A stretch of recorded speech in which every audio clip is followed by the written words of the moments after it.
Legends, myth, and folklore have been around since the beginning of time. Tales of demons, lost souls, curses, psychopaths, and much more fill planet Earth's long past. Here in the United States of America, terrifying and unexplainable stories within small towns and communities have passed through the generations by word of mouth. Many of these tales go back hundreds of years and reflect a dark, sinister past. Horrifying encounters, unexplained disappearances, and strange apparitions have come and gone without answers. Answers we may never understand.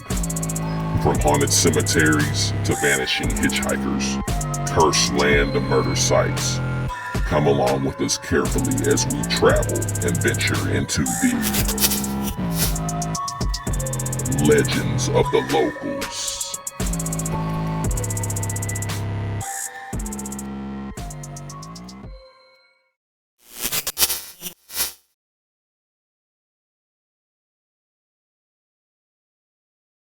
Bethel Cemetery, or Sand Cemetery as it was known by in its beginnings, is a small unnerving cemetery located within Coppell, Texas, and was established in 1853. It was called Sand Cemetery because the soil of the land was so sandy, making easy digging for a grave. When the city of Coppell was established in 1955, the economy boomed, and developers flocked in to build the town in the 2 decades that followed. Soon it became very clear that the developers were not sure of where the cemetery officially ended. As a result, the current community of neighborhood houses were built right on top of many grave sites, with a small portion of the original cemetery being left. Today, those houses built on the land remain on the tombs and creepily occupied. Owners of these particular houses, according to local legend, have reported that while inside their residences, it feels as if someone is watching them. A strange, distraught feeling of being constantly observed. One local even said that at night it felt like his family's house came alive. Witnesses have reported the sounds of someone wandering their halls late at night, and other odd occurrences. According to local lore, many believe that these homes will forever be haunted by the spirits of the dead buried underneath them. The historic Bethel Cemetery also reportedly contains a haunted grave marked with strange symbols. Legend has it that the grave belonging to Oda Kirby is also related to extreme EVP and horrendous paranormal occurrences.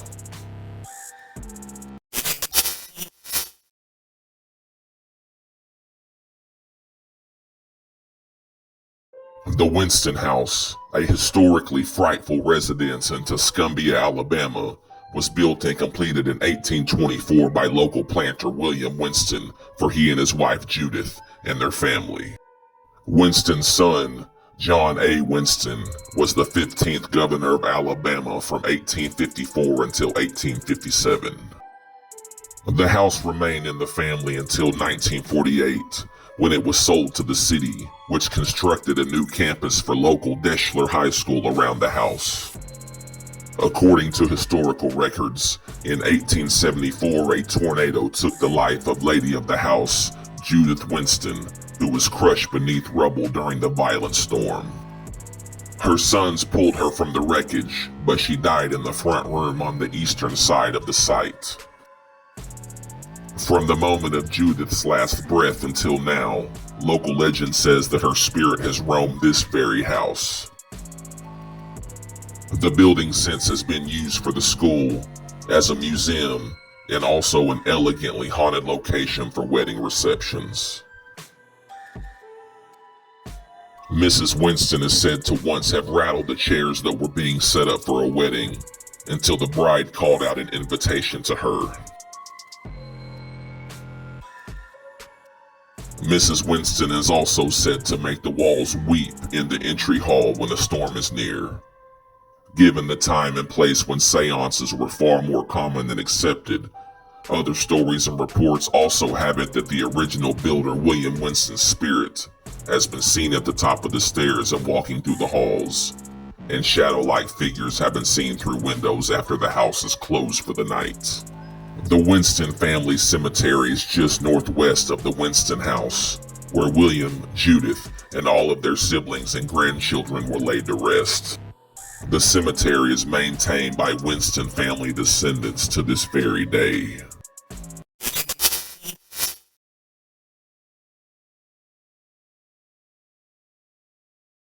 Greenlight Road, a spooky road and bridge just south of Winnsboro, Louisiana, has been known to be haunted for many, many years. Local legend says that the isolated road is literally named Green Light because of a mysterious green light that can sometimes seem to emanate from the end of the road, often near and above the road's troublesome bridge.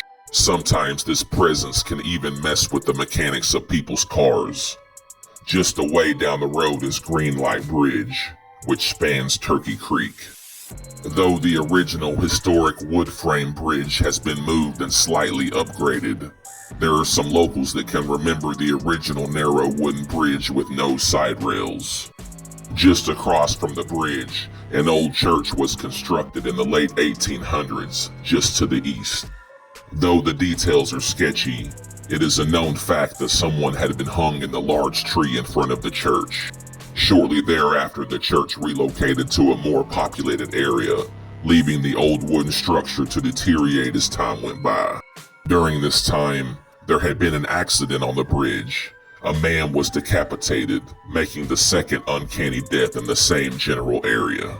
Years after, a woman driving through the area wrecked her car into the same tree where the hanging had taken place. Before she passed, she testified that she had tried to avoid hitting a man that was walking from the thickets toward the road. Once her car made impact with the tree, the man disappeared into thin air. With this, the third untimely death, locals began experiencing frequent paranormal experiences. According to local lore, the site's common sightings were of the hanged man emerging from the tree line, walking towards the road.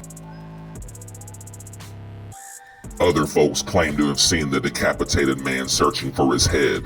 The eerie green glow of his lantern could be seen bobbing about around and under the bridge.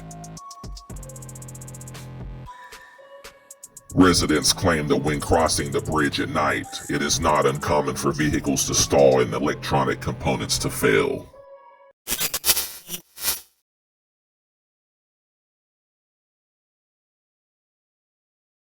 The Arkansas Air and Military Museum, an aviation and warfare museum, is located at the Drake Field Airport in the city of Fayetteville, Arkansas. The hangar-turned museum opened in 1986 with a collection of aircraft ranging from the 1920s to the modern era, including many Golden Age racing aircraft, as well as military aircraft dating from World War I, World War II, and the Vietnam War. Even the jet once owned by the infamous smuggler Barry Seal, who had connections with the Colombian cartel and Pablo Escobar, is in attendance here. According to locals in the area, there have been reports of paranormal activity throughout this complex for many years. The wooden hangar in which the Arkansas Air and Military Museum is housed is one of the few surviving buildings from the 1940s in Fayetteville.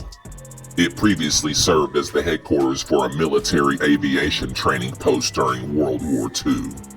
Paranormal researchers believe that all of the war artifacts and memorabilia at this location contribute heavily to the paranormal activity here. The current executive director of the museum, who has worked here for over 20 years, recounts the last time she spotted a ghost here was back in March of 2000, but that hasn't prevented other staff and visitors from witnessing their own more recent accounts. The director has spoken many times about her encounter. She saw what appeared to look like a man dressed in a pilot uniform. There was a man standing right in front of me. He was wearing a pilot-type hat, a medium blue jacket, dress pants, dress shoes, and it just brought me to a halt, said the director. Just seconds later, she asked the ghost-like figure, "Can I help you?"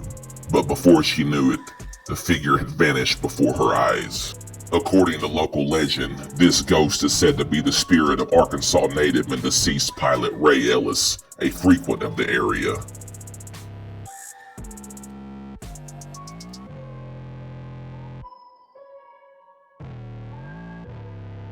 There have also been reports of other sightings and silhouettes inside the museum over the years. Visitors have reported seeing objects that move on their own or disappear. Others often have heard eerie noises and disturbing recurring voices inside the hangar.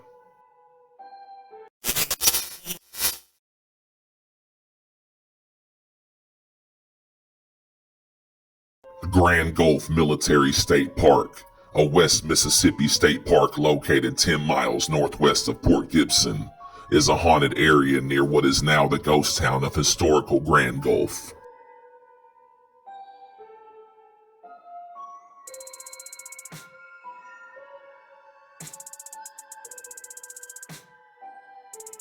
The park includes the remnants of 2 batteries that fired on and repelled Ulysses Grant's forces during the Battle of Grand Gulf during the Civil War in 1862. After the Battle of Port Gibson, Grant made Grand Gulf his base of operation. After the Civil War, Grand Gulf's population continued to decline. The Mississippi River slowly shifted westward and the town soon became landlocked. By the year 1900, Grand Gulf had a population of just 150. Since its downfall, the site has been a source of repeated local legends and is reported to be haunted by a headless ghost from the long-distant past. Nobody knows exactly who or what this forsaken entity is, but many have heard and seen strange and mystifying things here in the park, especially at night. Some have even reported being briefly chased by the shadow-like apparition, then it mysteriously disappears. The circular-shaped park and its 400-acre landmarks include many features, which include forts, the Grand Gulf Cemetery, a museum, hiking trails, an observation tower, and historical restored buildings.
Considering all of the dark times this area has seen, locals find this spooky recurring entity to be an absolute credible myth.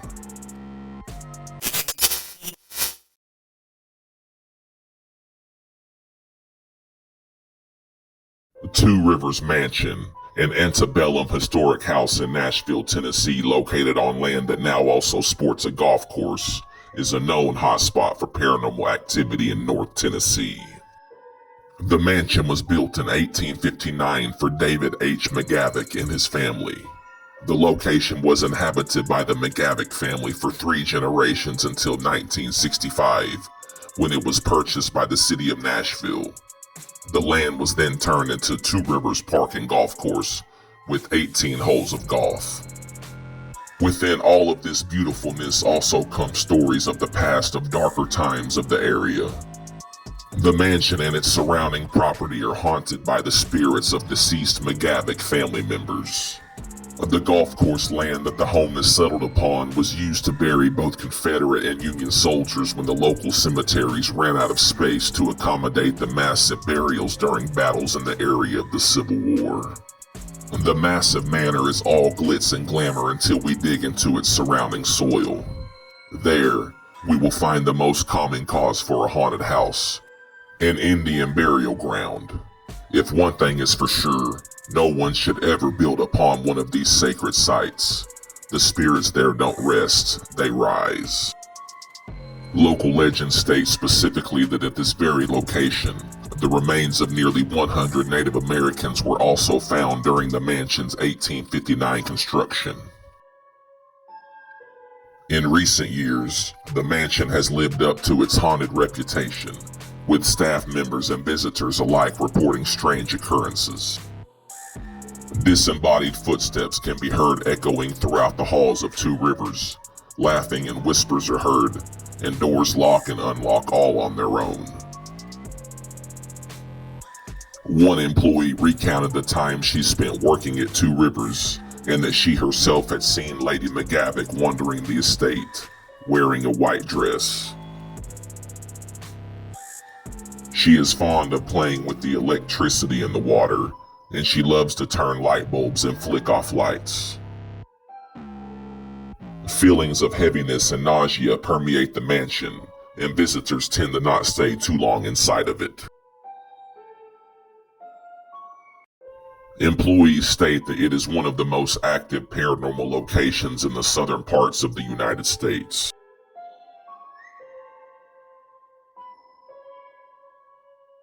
Also, 2 female apparitions are said to wander the halls, trapped by the unearthed spirits and a dark energy that surrounds the neighboring 1802 house, where the McGavick family stayed while the Two Rivers mansion was being built.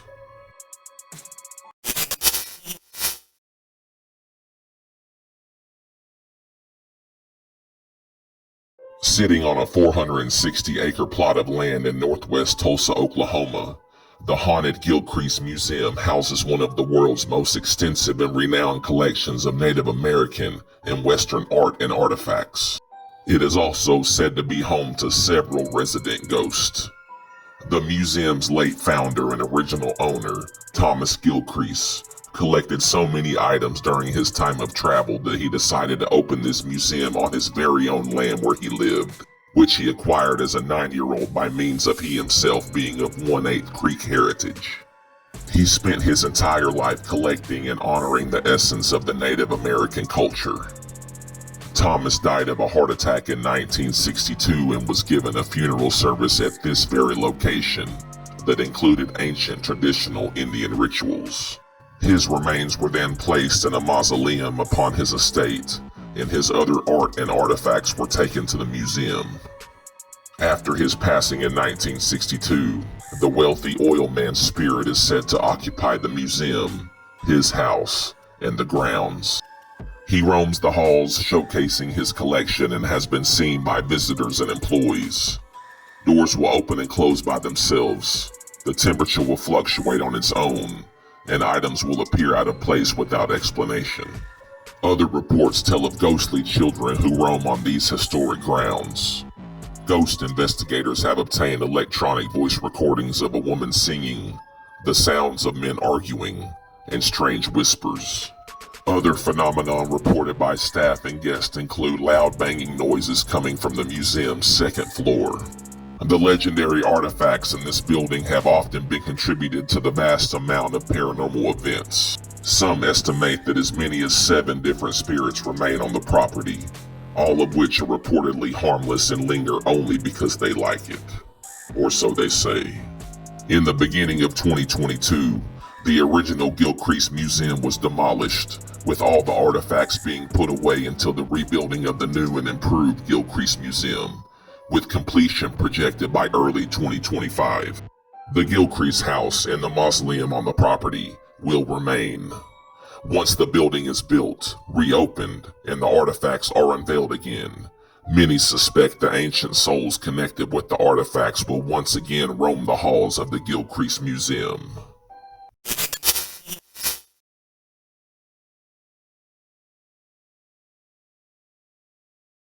Lake Pickthorne, a reservoir located near Cabot, Arkansas, is not your typical nightmarish location, but visiting this unsuspecting site after hours has made many a believer of the paranormal.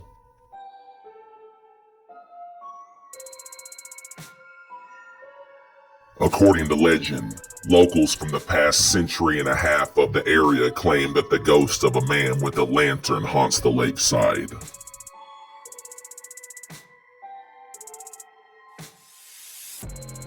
The daunting ghost light is seen along the old railroad tracks near the southeast part of the lake, to the dismay of many.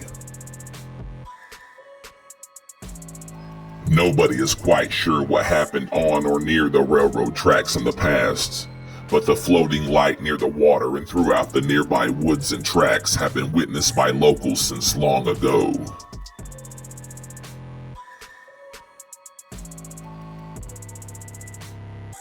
One thing is for certain, the sheer eeriness of Lake Pickthorne has been felt by many, as it will continue to do so forever.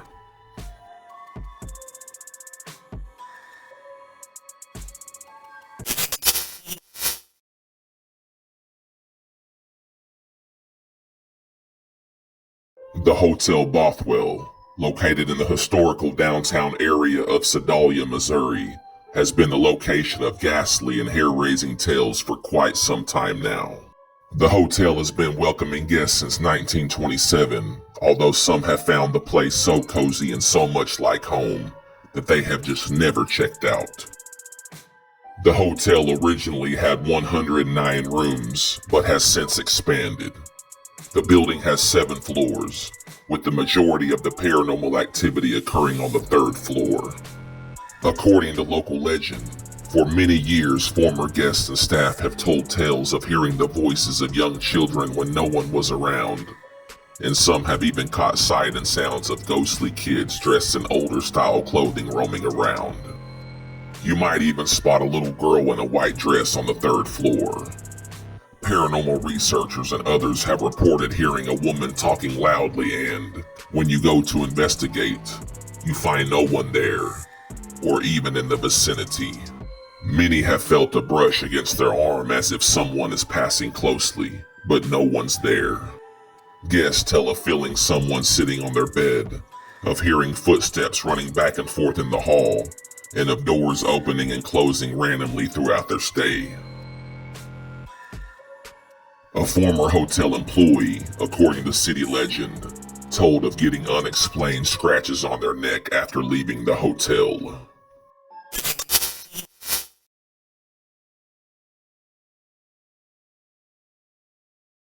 Concord Cemetery, a forsaken and frightful gravesite located on a hill near Wheaton, Missouri, has a legend of the past that has stricken fear in the hearts of generations for a century and a half. According to locals, back in the 1860s there was a preacher who lived with his wife and a slave family consisting of a pregnant woman, a man, and their young son. Unbeknownst to his wife, this particular preacher in the hills worshiped the devil behind closed doors. Late one night, the slave family attempted to leave, and complete chaos ensued. The preacher chased his slaves into the woods and killed the woman with a sledgehammer and hung the man. Once he found the boy, he choked him to death. When she saw these events, his wife left and vowed to never come back. Legend says the preacher then wished to summon a demon on the grave of a former witch who was supposedly buried in Concord Cemetery. He went to the body of the pregnant slave woman and cut out the unborn baby from within her body. He then placed the fetus on the witch's grave and did dark practices to awaken her. Once she was awake, he sold his soul to the devil in return for his wife's return. However, the demon, for unknown reasons, killed the preacher in revenge at that very spot that night. According to some, the bodies of the people all involved in this local legend were buried here. The man, the child, the woman, and the preacher are all said to haunt the cemetery. Some witnesses say that they have heard chains rattling in the cemetery and in the near distance. Investigators claim to have captured orbs in photographs taken here, and mysterious and unnerving breathing noises appear on audio recordings.